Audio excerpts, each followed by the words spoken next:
It's gonna be May. Hello, everybody. Well, we're at the end of Bombermonth, but it's okay. I've got you covered, clearly by being late. But anyway,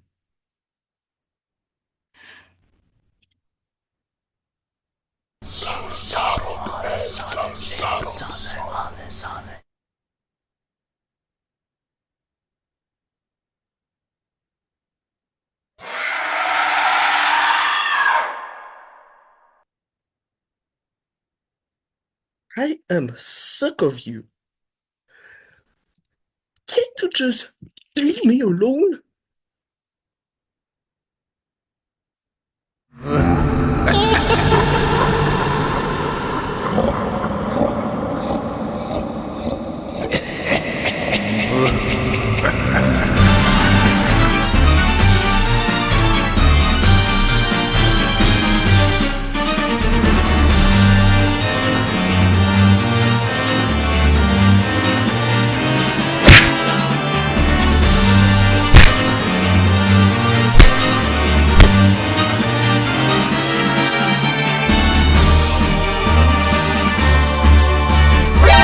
NANI?お前はもう死んでいる。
I got you now, Satan.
This is the silliest thing an internet reviewer has ever done. I probably shouldn't do this ever again.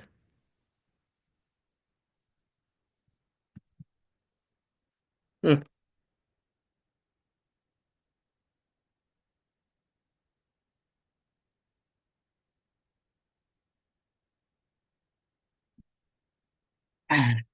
So, where was I?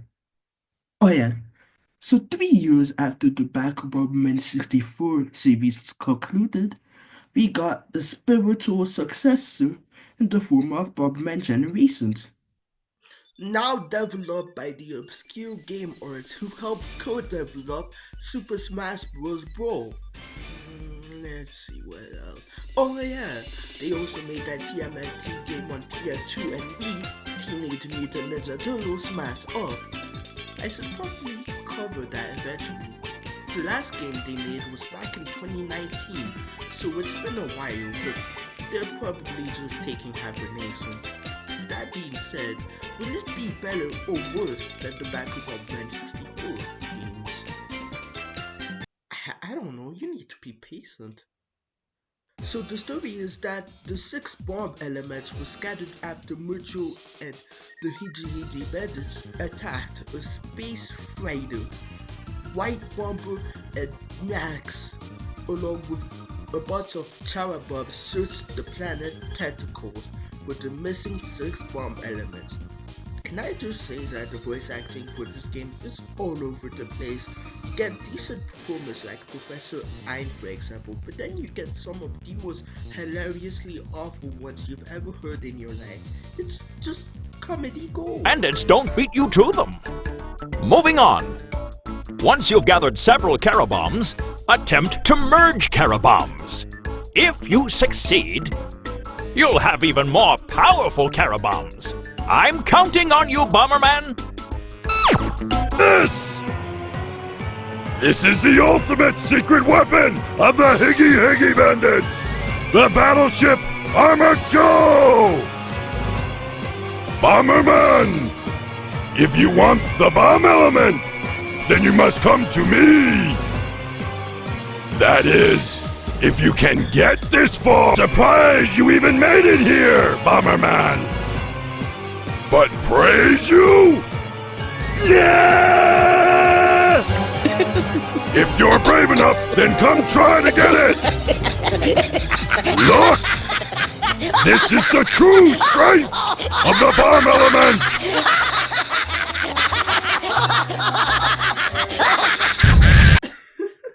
Why would they even go with something like that? Hey Bomberman! Why do I sound like Strongman's reject? The game features a brand new design for Bomberman, which gives him a much thinner look along with new accessories like really leafy red scarf that makes me think wind is going to flap the ends on his face like that one deleted scene in TMNT 2007, and 2 thick gold bracelets that really remind me of the one Sonic has at the end of Sonic Unleashed. Is it just me who thinks that? While the scarf and bracelets wouldn't stick around, the thinner design did. Honestly, I like it. It's a nice evolution from the chubby design used during most of the 90s. The game's graphics are cel-shaded. It becomes obvious when looking at the characters who were given black outlines. Outside of that, it's honestly not that noticeable. In fact, the environments and how the colors were handled really reminded me of Klonoa 2, Lunatea's Veil. The colorful but subdued colors, the hidden blink and you miss it details, they're really charming and surprisingly natural 3D models from the 6th generation of games. It's all really similar. But what about the controls? Well, the left stick moves the character while the C stick cycles through attribute bombs or Charabomb, and the D-pad zooms in and out while the L and R shoulder buttons move the camera. To place a bomb, you press the A button, and to pick it up, you hold the A button and let go to throw. To be frank, the controls are actually better than the Bomberman 64 Duology. They feel so much smoother, although I wish controlling the camera was a lot less janky and cluttered. This game's levels are more so structured, like how they were in the second attack, as opposed to how they were in Bomberman 64. I wish they followed the one from back to Bomberman 64, but as long as they shorten the length, I'm fine with them returning to the structure. But did they shorten the length? Please? No! Why are these levels so long? Did Hudson really not realize we didn't need levels to last a goddamn century? The Chara bombs are back from the second Bomberman Max on Game Boy Advanced. Here they pretty much act like Palmy from the second attack. In fact, Palmy even appears in this game. Ugh. Each of them has a unique special ability and attribute. Some are more needed than others, but for the most part you won't even be using them, so it's actually pointless in hindsight. But what you'll be using more of are attribute bombs, which are essentially the elemental bombs from back of Bomberman 64 the second attack. However, a lot of them are situational, like water bomb extinguishing fire, and just like back of Bomberman 64 the second attack, you'll most likely be sticking with the most powerful, which sucks because they had an opportunity to be really cool ideas and concepts with the attribute bombs. In fact, why couldn't we combine two attribute bombs, mix and match for a puzzle that doesn't work with the normal attribute bombs on its own? But they didn't. Well, anyway, mini games are here and most of them test your reflexes and timing, rewarding you with the merge item to be able to get an attribute bomb. But other than that, they seem so simple and easy, but they are really tricky to do, to the point they almost seem not worth it to do. The levels in this game tend to feel meandering, even more so than back of Bomberman 64 the second attack, which doesn't allow these levels to feel engaging, even with their linear nature. But what about the bosses? How do they compare to the ones back in the Baku Duology? Well, unlike the Baku Bomberman 64 Duology, where the bosses were demon spawn reincarnation of the Mario 2 The Lost levels, they were that hard. Here it's the complete opposite. They're pathetic, absurdly so. It's to the point they are underwhelming. Saying the Baku duology and this back to back is like mercilessly getting ganged up on and then just getting band-aid for me. Maybe even a lollipop if you're lucky. That doesn't feel right. The music is hit and miss for me. The new theme composed by Sohei Bando and Takahiro Nishi sounds great, fantastic even. It's like a neat evolution of Jun Sikuma's initial take. In fact, if you listen closely, you can hear bits of her version coming through, but the rest I can do without. A lot of them are obvious loops, which isn't a bad thing, it's just they are catchy enough for me to remember or even hum. Lastly, there's the multiplayer, which goes back to the grid-based tradition, even though they still give you the 360 movement of the single player. Odd. There are several modes that include normal, reverse, which has you paint the most panels with your bomb, coin battle, get the most coins, I guess Warrior's influence rubbed off on White Bomber, dodge battle, avoid the bombs from the sky, The sky is falling! The sky is falling! and revenge, where everybody starts off in that mode but need to get as much moles as possible, even if they don't look like moles. These are fun, but definitely even better with friends. And that's Bomberman Generation, a game that's the pure definition of half-baked. If they tweak the level design, the bosses, and even the usage of the cherry bomb and the elemental bombs, I would easily consider this the best 3D Bomberman game. But as is, I just can't.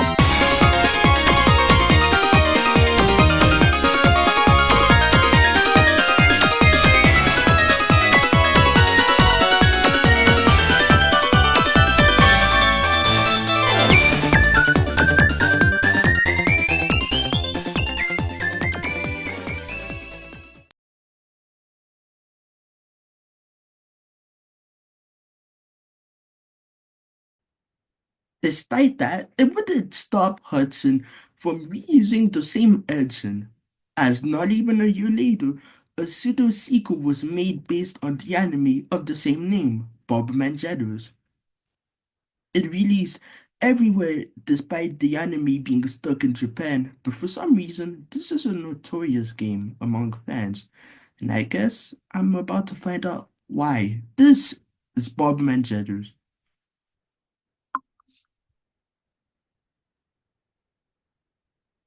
We start off with the intro and no.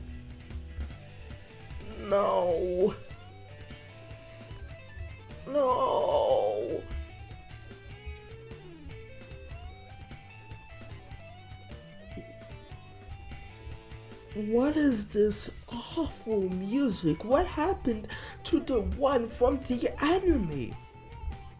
Well, it turns out changed it for the international version, since the Japanese version is from the anime.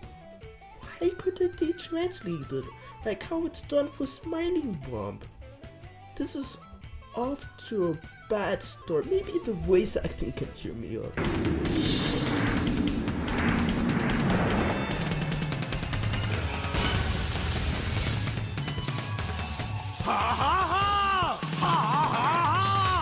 I am the legendary Thunder Bomber! I will burn you to a crisp in a flash! It is not I who am crazy, it is I who am mad! But anyway, Mojo and Dr. Mikado are up to no good when they plan to destroy Planet Bomber by crashing the Dark Star into it. As Jedda's leader, South informs White Bomber, and he sets off while Max catches up.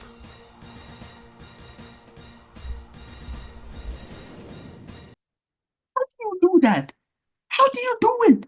How do you fuck up a relationship of two characters in the first few minutes? They were allies, they were very much not allies. The only person he respects is his creator. Everybody else he couldn't care less about. Let's just get into the game. The game is similar to Generation down to the cel-shaded graphics, which I still like, only this time you can swap between White Bomber and Max. Max can use hyperplasma bombs while White Bomber can use Chara bomb like the last game, but the difference are that Chara bomb are no longer like Pokemons, as you can evolve them with fruit collected in stages. Even Max can, despite not being able to use Chara bombs, still grab fruit.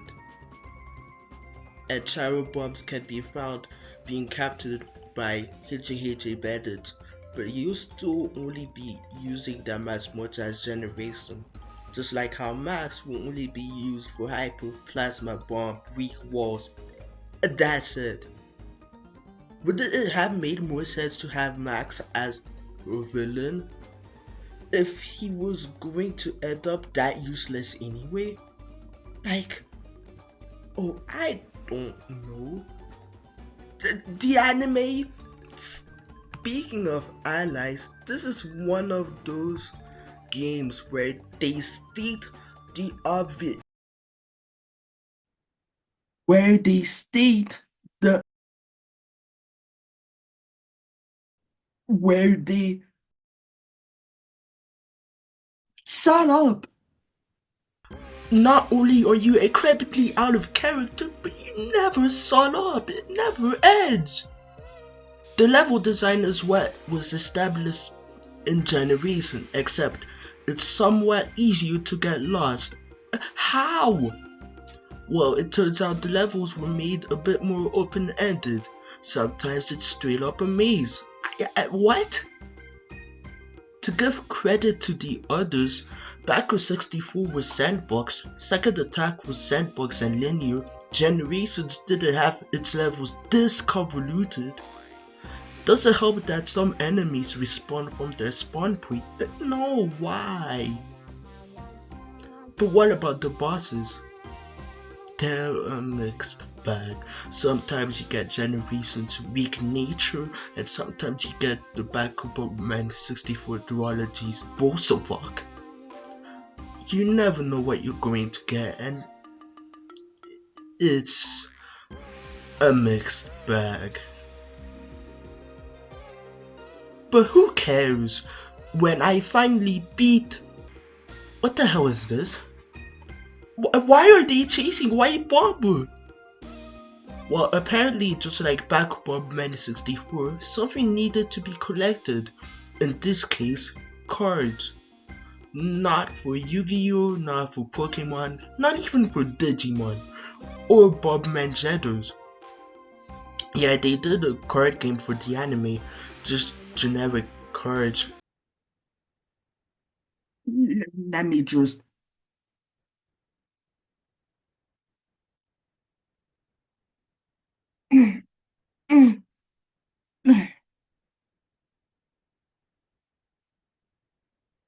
Okay, so I got the card.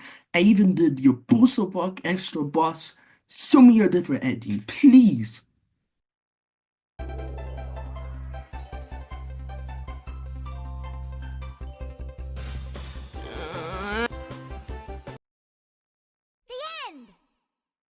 Shout, Elaine, Mermaid Bomber, Granny Bomber, pack a bag, we're off to Burma.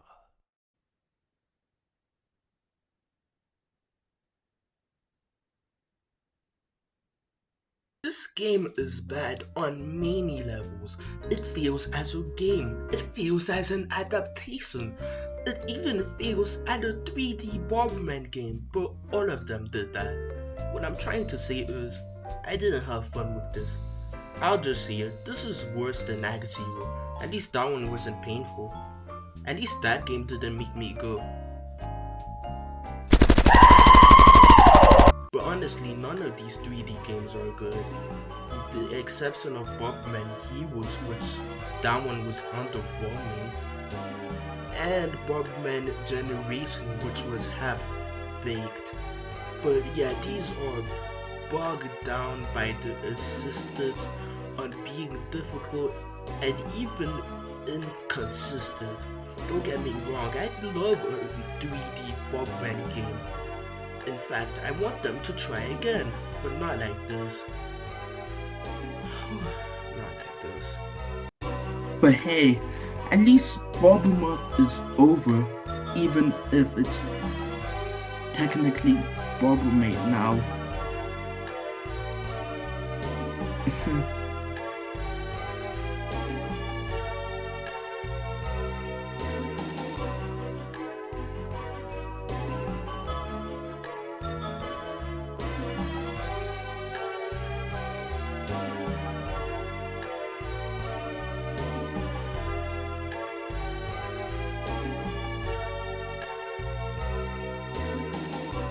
I love me some Bomberman, but I definitely need to see an old friend.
Ha ha!